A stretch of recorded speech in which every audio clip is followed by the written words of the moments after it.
जय श्री कृष्णा, जय श्री राधे। तो नमस्कार मेरे प्यारे प्यारे बच्चों, आप सबका हार्दिक हार्दिक स्वागत, अभिनंदन। बेटा, शरद पूर्णिमा से कार्तिक स्नान प्रारंभ हो गया है। तो मैंने स्नान की विधि, इसके व्रत की विधि, इसके महत्व की एक वीडियो बना दी है, वो आप वहां से देख लेना। अब इस महीने में कौन कौन सी कहानियां सुनी जाती हैं वो मैं आपको सुना रही हूँ। सबसे पहले गणेश जी की कथा। एक ब्राह्मण ब्राह्मणी थी। ब्राह्मण गणेश जी की सेवा पूजा करता था, जबकि ब्राह्मणी सुबह से ही भूख सताने के कारण सेवा पूजा नहीं करती थी। ब्राह्मणी का एक नियम था कि वह ब्राह्मण को भोजन कराए बिना भोजन नहीं करती थी, और ब्राह्मण गणेश जी की सेवा पूजा करने के कारण देर से भोजन करते थे, जिससे ब्राह्मणी उससे नाराज थी। एक दिन विशेष पूजा होने से ब्राह्मण ने पूजा देर तक निपटाई। उधर भूख से बेहाल ब्राह्मणी को बहुत क्रोध आ रहा था कि गणेश जी का इलाज करना पड़ेगा, नहीं तो मैं भूख से मर जाऊंगी। दूसरे दिन ब्राह्मणी ने जल्दी उठकर गणेश जी की मूर्ति को एक संदूक में बंद कर दिया। ब्राह्मणी ने ताली देकर कहा कि अब न रहेगा बांस और न बजेगी बांसुरी। ब्राह्मणी ने सोचा कि गणेश जी की मूर्ति न मिलेगी तो ब्राह्मण काहे की पूजा करेगा, और उठकर भोजन करने के अलावा काम ही क्या रह जाएगा। सो मैं भी जल्दी से भोजन कर लूंगी। लेकिन गणेश जी की मूर्ति चोरी और पूजा पाठ न करने की व्याकुलता में ब्राह्मण ने भोजन नहीं किया। तो ब्राह्मणी ने भी भोजन नहीं किया। ऐसे ही 2-3 दिन गुजर गए। दोनों ने जिद कर ली। ब्राह्मण कहता है मैं गणेश जी की पूजा पाठ करके ही भोजन करूंगा, जबकि ब्राह्मणी की जिद थी कि मैं गणेश जी की पूजा पाठ नहीं करने दूंगी। दोनों की जिद देखकर गणेश जी संदूक में जोर से हंसे। ब्राह्मण ने गणेश जी को संदूक से बाहर निकाला। ब्राह्मणी पर गुस्सा करके बोला कि तूने गणेश जी को संदूक में बंद कैसे कर दिया। तब गणेश जी ने कहा, इसे माफ कर दो, तूने मेरी बहुत सेवा की है, बोल तुझे क्या चाहिए सो मांग ले। तब ब्राह्मण ने कहा, महाराज मुझे मांगना नहीं आता। तब गणेश जी ने कहा, तेरी जो भी इच्छा हो बोल दे, सब दूंगा। फिर ब्राह्मण ने कहा, अन्न धन के भंडार, 9 खंडा महल मांगू, सोने के पालने में पड़पोते झूलते देखूं। गणेश जी ने कहा, ब्राह्मण तू तो बड़ा होशियार निकला। तूने एक ही वरदान में लंबी आयु, आंखें, बेटे, पोते, धन सभी मांग लिया। ब्राह्मण ने कहा कि हे भगवान, देव तो सभी चीजें दो, नहीं तो रहने दो। गणेश जी ने ब्राह्मण को सब कुछ दिया जो वह चाहता था। फिर तो ब्राह्मण ने गणेश जी का मंदिर बनवाया तथा दोनों ब्राह्मण और ब्राह्मणी पूजा करने लगे। तुलसी जी की कहानी। कार्तिक के महीने में औरतें तुलसी सींचने जाती थी। एक बुढ़िया भी तुलसी सींचने जाया करती थी, और सब औरतें तो तुलसी सींच कर आ जाती, लेकिन बुढ़िया तुलसी सींचने के बाद कहती, तुलसा माता सतकी दाता, मैं बिड़ला सींचू तेरा तो कर निस्तारा मेरा। तुलसा माता गढ़वा दे, लडुआ दे, पीताम्बर की धोती दे, मीठा मीठा घास दे, बैकुंठा को बास दे, चटक की चाल दे, पटक की मोद दे, चंदन के काट दे, झालर की झिनकार दे, साईं का राज दे, दाल भात का जिम्मन दे, कृष्ण जी को कान दे। उसकी बात सुनकर तुलसा माता चिंता के कारण सूखने लग गई। कृष्ण भगवान ने तुलसी जी से पूछा कि इतनी औरतें तुम्हारी पूजा करती हैं, जिमाती हैं, तुम्हारे गीत गाती हैं, और फिर भी तुम सूख रही हो, क्या कारण है। तुलसी माता ने कहा, भगवान आजकल एक बुढ़िया आती है, रोज पूजा के बाद इस प्रकार कहती है। भगवान को सारी बात कहकर तुलसी माता ने कहा, सब कुछ तो मैं दे दूंगी, किंतु कृष्ण भगवान का कंधा कैसे दूंगी। कृष्ण भगवान ने कहा, जब वह मरेगी तब मैं उसे अपने आप कंधा दे दूंगा, तुम चिंता मत करो। थोड़े दिन बाद बुढ़िया मर गई। जब लोग उसकी अर्थी उठाने लगे तो वो इतनी भारी हो गई, किसी से नहीं उठी। तब भगवान एक बूढ़े ब्राह्मण का वेश बनाकर वहां आए। पूछने लगे, क्या बात है, ये भीड़ क्यों हो रही है। तब लोगों ने बताया कि एक बुढ़िया माई थी, वो मर गई, पता नहीं उसने क्या पाप किया था, उसकी लाश में इतना वजन हो गया, इतने लोग मिलकर उठाने के बाद भी नहीं उठ रही। तब भगवान कृष्ण ने कहा, मुझे इसके कान में एक बात कहने दो, फिर यह उठ जाएगी। लोग दूर हट गए। भगवान ने बुढ़िया के कान में कहा, बुढ़िया माई तू बिड़ला सींचा मेरा, मैं करूं निस्तारा तेरा। अडवा ले, गढ़वा ले, पीताम्बर की धोती ले, मीठा मीठा घास ले, बैकुंठा का वास ले, चटक की चाल ले, पटक की मोत ले, चंदन का काट ले, झालर की झंकार ले, साईं का राज ले, दाल भात का जिम्मन ले। और कृष्ण को कांद ले। इतनी सुनते ही बुढ़िया हल्की हो गई। कृष्ण भगवान का कंधा उसे मिल गया और बुढ़िया की मुक्ति हो गई। हे तुलसी माता, जैसे उसकी मुक्ति करी वैसे सबकी करना। उसे कृष्ण ने कंधा दिया, वैसे हम सबको भी देना। इल्ली घुनिया की कथा। एक थी इल्ली, एक था घुनिया। इल्ली बोली कि आ घुनिया, कार्तिक नहाए। घुनिया ने कहा तुम ही नहा लो, तू गिरी छुआरे में पड़ती है, तेरे में ताकत है, मैं तो मोठ बाजने में पड़ता हूँ, मेरे में ताकत नहीं है कार्तिक नहाने की। फिर इल्ली तो राजकुमारी के पल्ले में छिपकर रोज कार्तिक नहा लेती, घुनिया नहाया नहीं। कार्तिक के पूनम के दिन दोनों जने मर गए। अगले जन्म में इल्ली तो राजा के घर में राजकुमारी बनी और घुनिया उसी घर में मेंढक बना।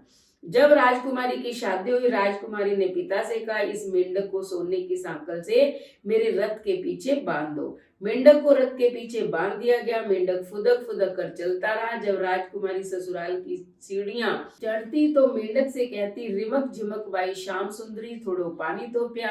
राजकुमारी कहती भाई गुनिया, पहले कार्तिक तो ना। एक दिन राजकुमारी की देवरानी जेठानी ने उस मेंढक से उसको बात करते हुए देख लिया। राजा को जाकर सिखा दिया कि तेरी रानी तो जानवरों से बात करती है। राजा ने छिपकर देखा तो सुना। राजा ने रानी से कहा तो इस मेंढक से क्या बात कर रही थी। तब रानी ने सब बात बता दी। तब राजा ने कहा अगर कार्तिक नहाने का इतना फल होता है तो अब की बार हम दोनों जोड़े से कार्तिक नहाएंगे। दोनों ने जोड़े से कार्तिक स्नान किया। इसके फल से राजा का धन संपत्ति और राज्य खूब बढ़ गया। हे कार्तिक महाराज, जैसा फल इल्ली को मिला वैसा सबको मिलना, जैसा घुनियों को दिया वैसा किसी को नहीं देना। पीपल पथवारी की कथा। एक गुजरी थी, उसने अपनी बहू को कहा दूध दही बेचिया। बहू दूध दही लेकर बेचने निकली तो देखा रास्ते में औरतें पीपल पथवारी सींच रही थी। उसने उन औरतों से पूछा तुम लोग क्या कर रही हो। उन्होंने कहा हम पीपल पथवारी सींच रहे हैं। कार्तिक में पीपल पथवारी सींचते हैं तो इससे अन्न मिलता है, धन मिलता है, पुत्र मिलता है, 12 वर्ष का बिछड़ा पति भी मिल जाता है। बहू ने कहा ऐसा है तो तुम पानी से सींच रहे हो, मैं दूध दही से सींचूंगी। उसकी सास रोज उसे दूध दही बेचने के लिए देती। वो रोज दूध तो पीपल में और दही पथवारी में सींच देती। सास पैसे मांगती तो कह देती महीना पूरा होगा तब ला दूंगी। कार्तिक का महीना पूरा हो गया। बहू पीपल पथवारी के यहाँ जाकर बैठ गई और सोच रही थी अगर घर गई तो सास रुपए मांगेगी, रुपए कहाँ से दूंगी। इसी सोच में बैठे बैठे सुबह से शाम हो गई। तब पथवारी माता ने कहा गुजरी घर जा, क्यों बैठी है। तो गुजरी ने कहा कि दही तो मैंने सब तुम्हारे चढ़ा दिया, सास को रुपए कहाँ से दूंगी। तब पीपल पथवारी ने कहा हमारे पास पैसे कहाँ हैं, ये कंकर पत्थर पड़े हैं, यही ले जा। रात होने लगी थी, अब तो घर जाना ही पड़ेगा। यह सोचकर गुजरी ने कंकर पत्थर भर लिए और पथवारी ने कहा कि एक बड़ा सा पत्थर भी रख ले। उसने कुंडे में पत्थर भी रख लिया। घर आई तो सास ने पूछा पैसे ले आई। डर के मारे गुजरी ने झूठ बोल दिया हाँ ले आई। सास ने कहा ओबरी में रख दे। बहू ने ओबरी के कोने में चरी को उंडेल दिया। मुंह ढककर सो गई। सास ने कहा खाना खा ले। बोली मेरा तो सिर दुख रहा है, खाना नहीं खाऊंगी। मार और गालियों के डर से बहू बिना खाना खाए सो गई। सुबह सास जल्दी उठी, सोचा बहू की तबीयत ठीक नहीं है और फिर उसे दूध दही भी बेचने जाना है, इसलिए झाड़ू पोंछा लेकर कर लेती हूँ। जैसे ही सासू ने ओबरी खोली तो देखती है ओबरी में हीरे मोती जगमगा रहे हैं और एक सुंदर सा बालक हाथ पैर हिला हिला कर खेल रहा है। सास ने बहू को बुलाकर पूछा ये धन कहाँ से चुरा कर लाई है। राजा जी को पता चलेगा तो मार पड़ेगी और दुनिया में किसी को मुंह न दिखा सकेंगे। और यह बालक किसका है। बहू ने सारी सास को बात बता दी। सास ने कहा अब हम हमेशा कार्तिक में पीपल पथवारी सींचा करेंगे। हे पीपल देवता, हे पथवारी माता, उसे अन्न धन दिया, बेटा दिया वैसे सबको देना, कहानी सुनने वाले को भी और कहानी कहने वाले को। लपसी तपसी की कहानी। एक लपसी था, एक तपसी था। तपसी तो तपस्या करता और लपसी रोज 1.25 सेर की लापसी बनाकर भगवान के भोग लगाकर थोड़ी खुद के लिए रख लेता था। बाकी बची लापसी से भूखों को भोजन करा देता था, फिर खुद जीम लेता था। एक दिन दोनों जने लड़ने लगे। लपसी कहता मैं बड़ा, तपसी कहता मैं बड़ा। उधर से नारद जी निकल रहे थे। उन्होंने पूछा तुम दोनों जने क्यों लड़ रहे हो। उन्होंने कहा हम दोनों इस बात पे लड़ रहे हैं हम में से बड़ा कौन है। अब आप ही बताइए कि हम में बड़ा कौन है। नारद जी ने कहा ठीक है, कल इस बात का फैसला करूंगा। दूसरे दिन तपसी तपस्या करने के लिए बैठा तो नारद जी ने चुपके से उसके सामने 1.25 लाख की मुंदरी डाल दी। जैसे ही तपस्वी की नजर उस पर पड़ी उसने झट से उठाकर अपने घुटने के नीचे छिपा लिया।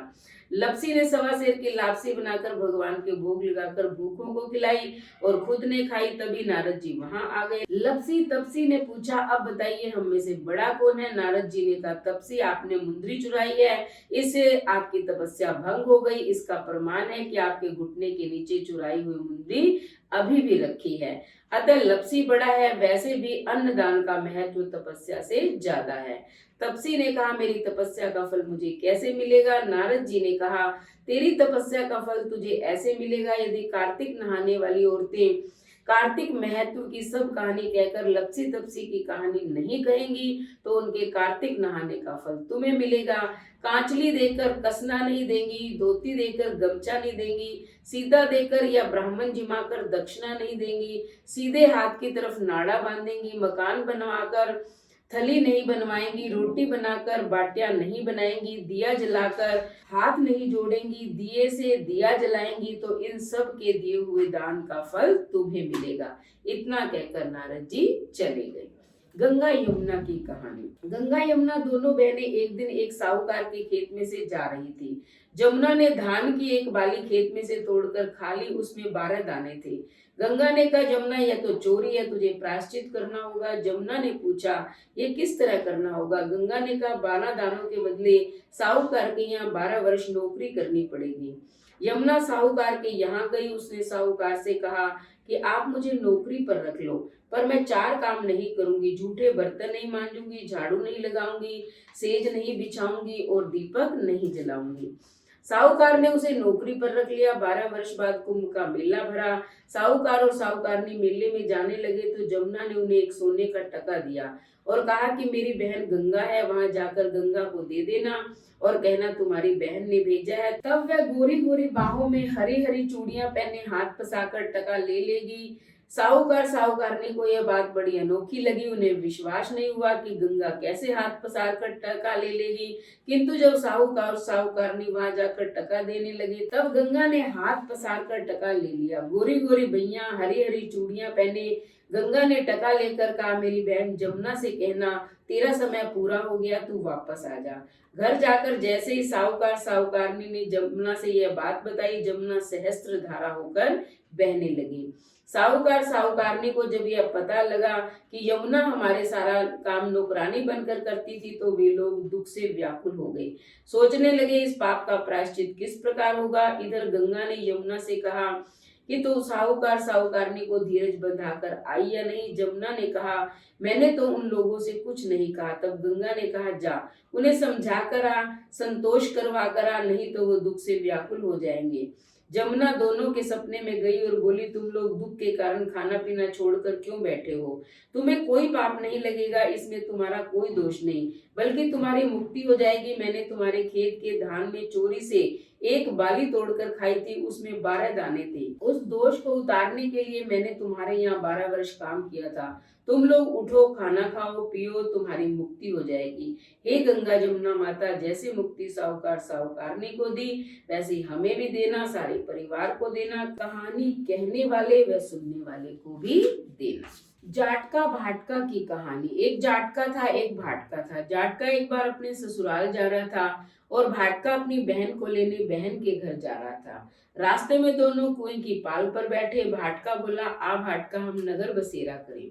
भाटका बोला, मैं तो अपनी बहन को लेने जा रहा हूँ, तू ही नगर बसेरा कर। वो तो मेरा लाड चाव करेगी, बढ़िया से बढ़िया खाना खिलाएगी। तू ससुराल जा रहा है, वहां शर्म के कारण कुछ खा ना पाएगा, या वो लोग इतनी ज्यादा तैयारियों के चक्कर में तुझे देर से खाना खिलाएंगे, सो ये शगुन तू ही मना। जाटका कुएं की पाल पर बैठकर पानी का लोटा और चावल के 2 दाने हाथ में लेकर नगर बसेरा करने लगा। जाटका कहने लगा, मीठा मीठा घास बैकुंठा का वास, नगर बसेरा सब करे सारे धोवे पाव, ताती रोटी लापसी देसी मेरी माय, मांग न देसी मावसी, देवे द्वारका को नाथ। भाटका तो अपनी बहन के लिए चल दिया। नगर बसेरा करके जाटका अपने ससुराल को चल दिया। भाटका बहन के यहाँ पहुंचा। जाती बहन के यहाँ आग लग गई। आग बुझाने को पानी लाते लाते उसका सिर गंजा हो गया। खातिर मनवार की बात छोड़ो, रोटी पानी चाहे कुछ नहीं मिला। भूख प्यास से बुरा हाल हो गया। उधर जाट का ससुराल पहुंचा तो उन लोगों ने उसकी खूब मान मनवार की और प्यार से जिमाया। शाम को दोनों जने फिर कुएं की पाल पर मिले। जाटका ने पूछा, भाटका क्या खबर है? भाटका ने कहा, मेरे तो वहां जाते ही बहन के घर में आग लग गई। पानी ला ला कर आग बुझाते बुझाते मेरा तो सिर गंजा हो गया, कुछ खाने को नहीं मिला, चाय तक नसीब नहीं हुई। जाटका ने कहा, मैंने तुझे पहले ही कहा था नगर बसेरा कर ले। अगर नगर बसेरा कर लेता तो जाते ही मीठे मीठे घास खाने को मिलते। भाटका ने कहा, अगर तेरे नगर बसेरे में इतना ही गुण है तो आ अभी नगर बसेरा कर लेते हैं। दोनों जनों ने हाथ में पानी का लोटा और चावल के दाने लेकर नगर बसेरा कर लिया। भाटका अपनी बहन के घर गया। बहन की पड़ोसन ने कहा, तेरे भाई को भूख लगी होगी, तेरे यहाँ आग लग गई है, सब जल गया है, मेरे से उधार ले ले। बहन पड़ोसन से सब सामान लाई, भाई को जिमाया, विदा किया। बहन ने कहा, भाई यहाँ आग लगने के कारण मैं तुम्हारे साथ नहीं चलूंगी, फिर कभी आऊंगी, अभी तुम चले जाओ। उधर जाटका अपनी पत्नी को विदा करवा कर लाया। कुआं की पाल पे दोनों जने फिर मिले। जाटका ने भाटका से कहा, आ भाटका नगर बसेरा करे। भाटका ने कहा, तू ही कर ले, तेरे मांगसी है, पता नहीं तुझे खाना खिलाएगी या नहीं, मेरी तो माँ है, जाते ही मुझे चूरमा दाल बाटी मिल जाएगी, मेरे पहुंचते ही थाली परोस देगी मेरी माँ और कहेगी, आ बेटा जिम ले, और मैं गरम गरम खा लूंगा। जाटका ने नगर बसेरा कर लिया। घर पहुंचते ही मासी ने जाटका और उसकी बहू का बहुत प्यार किया। लापसी चावल पूरी सब्जी गरम गरम परोस दी। उधर भाटका घर पहुंचा तो उसकी भैंस खो गई। सो जाते ही उसकी माँ ने उसे ढूंढने भेज दिया। चूरमा दाल बाटी तो दूर रहा, रोटी भी नहीं मिली। सारे दिन मारा मारा इधर उधर घूमता रहा, भैंस नहीं मिली। तभी रास्ते में जाटका मिला। उसने पूछा, क्या बात है भाई, उदास और परेशान दिख रहे हो? भाटका ने कहा, भाई जाटका घर पहुंचते ही पता चला भैंस खो गई, उन्हीं पैरों वापस निकल आया, तब से भैंस ढूंढ रहा हूँ, न रोटी खाई है न पानी पिए है। जाटका ने कहा, मैंने तुझे पहले ही कहा था कि नगर बसेरा कर ले, तेरी समझ में नहीं है। भाटका ने कहा कि चल अभी चलकर नगर बसेरा कर लेते हैं। यदि अभी मेरी भैंस मिल गई तो मैं हमेशा पीहर ससुराल बहन या कहीं भी आते जाते और कार्तिक में नगर बसेरा किया करूंगा। दोनों ने चावल के दाने हाथ में लेकर जल के लोटे से नगर बसेरा कर लिया। लौटते समय राह में उनको भैंस मिल गई। घर जाते ही माँ ने गरम गरम खीर खांड का भोजन कराया। सबको पीहर व ससुराल आते जाते समय कार्तिक के महीने में नगर बसेरा अवश्य करना चाहिए। कार्तिक स्नान करने वाले को ये सभी कहानियां जो है प्रतिदिन भगवान की पूजा के बाद सुननी चाहिए। भगवान की अपार कृपा उस पर बनी रहेगी। तो अब भगवान का स्मरण करते हुए कार्तिक स्नान के महत्व को मन ही मन याद करते हुए चैनल को सब्सक्राइब करें, लाइक और शेयर करें, कमेंट करें और बेल आइकन के बटन को दबाएं ताकि इसी प्रकार की कहानियों का नोटिफिकेशन सबसे पहले आपको मिले। धन्यवाद।